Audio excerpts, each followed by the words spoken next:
We all have free will. Satan will not be able to take that away from you.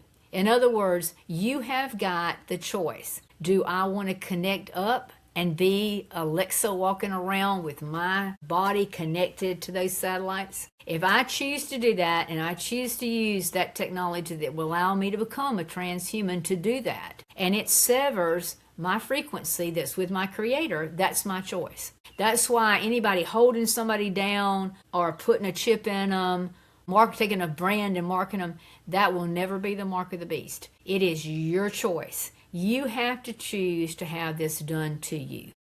And when you do, then that is your choice. And you cannot go back, because once that frequency that is you is changed forever. And when you think about it, if you look at, again, at the beehive, the frequency that the queen bee puts out is a frequency that connects to all the worker bees. And once that is connected, those worker bees do exactly what that queen bee is vibrating to them, because it's a vibrational buzzing frequency that they're understanding what they're supposed to be doing. The same thing was happening at the Tower of Babel. The same thing will happen again with all the satellites that connect you up to make you transhuman.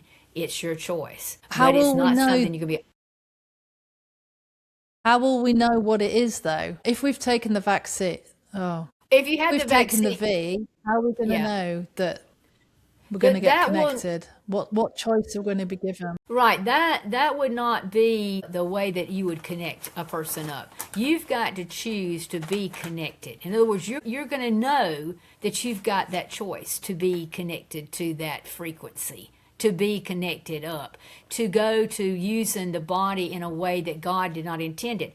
When you start putting things in people's brains and it makes them 6 times smarter because they're getting information sent directly into the brain and you are playing with your own sound, light, and frequency, which is not of God. And that change to your DNA, that vibrational change to your DNA, is what's going to cause you to lose your paradise. And it will be very obvious of what it is, because the option you're going to get, you will get 2 options. You'll get an option to take it to go into the great reset of humanity, or you'll get the option that you don't want to do that and your head's cut off. So when it becomes one or the other, there's how you're going to know it is the mark of the beast. Because if you don't take it, you cannot buy, you cannot sell, and you cannot trade. You can't exist if you don't take it. And that's how you will know, is it for me to go in that direction, or is it for me to choose paradise?